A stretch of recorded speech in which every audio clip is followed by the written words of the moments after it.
Do you ever feel like your whole worth is just your resume? Like you're stuck in this endless race to prove that you're good enough?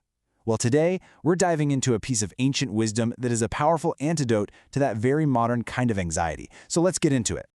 You know that little voice in your head, right? The one that's always whispering that you're not ready, that you don't really belong, that you're just faking it. It's that constant feeling of being an imposter in your very own life. It's like we're living in what you could call a meritocracy of one. It's this non-stop solo race where we're told our value is something we have to prove, again and again and again. It's just an exhausting, never-ending performance review for our own existence.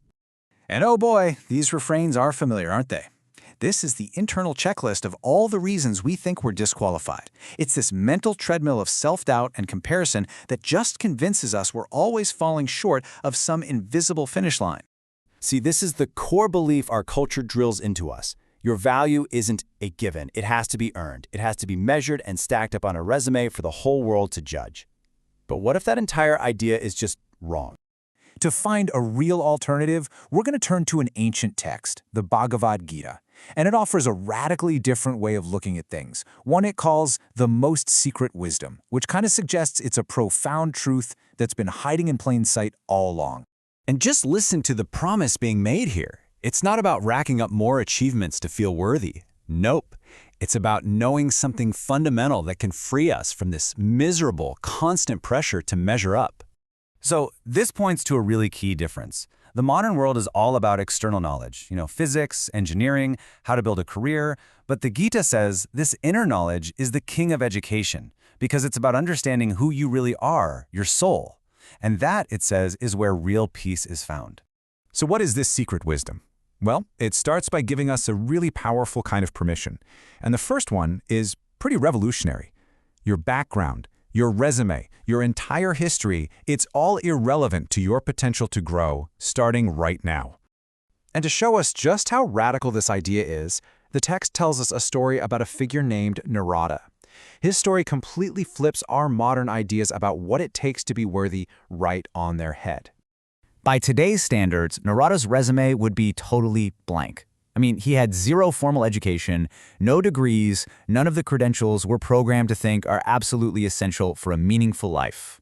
And it didn't stop with his education. He had no social standing, no influential family to pull strings for him. In fact, he was the son of a maidservant, which means his background would have automatically disqualified him from pretty much any path to success.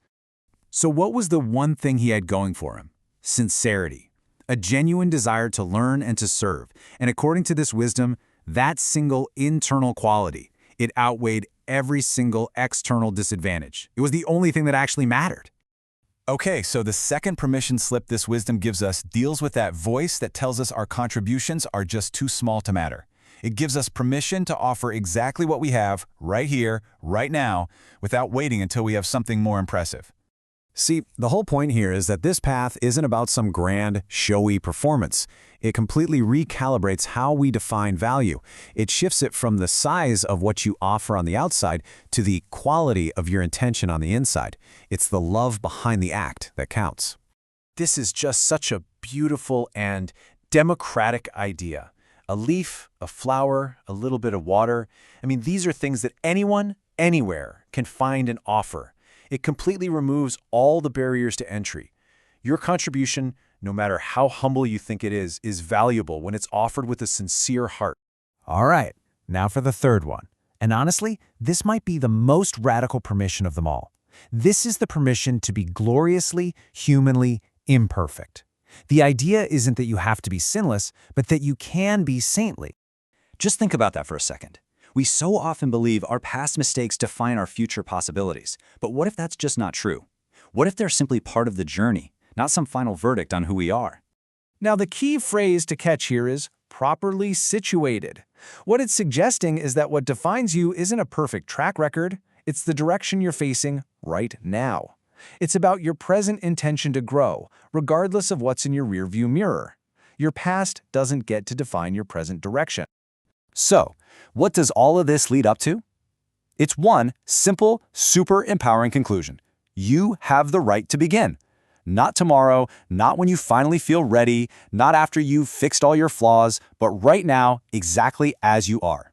So let's just recap them, right? These are the 3 permissions at the heart of this secret wisdom. Number 1, your background is irrelevant. Number 2, your sincere effort is enough. And number 3, your imperfections are not a barrier to your growth. And right here, this is the fundamental mind shift we're talking about. We're invited to stop trying to earn our worth and instead to just enter a state of being where our worth is already a given. It's not a prize at the end of some race, it's the very ground we're standing on. Just let that sink in. You don't need a certificate or some special qualification to start becoming a better, more whole version of yourself. That right is already yours. It's inherent. And hey, you don't have to clean up your entire life before you take that first step either. The process of starting is what does the purifying. Perfection isn't the price of admission. It's the eventual outcome of just beginning. So really, the final powerful takeaway is just this simple invitation. Look at your life with all its messiness and imperfections, with your unique background and your small, sincere offerings, and know that this is the perfect place to start. Begin where you are.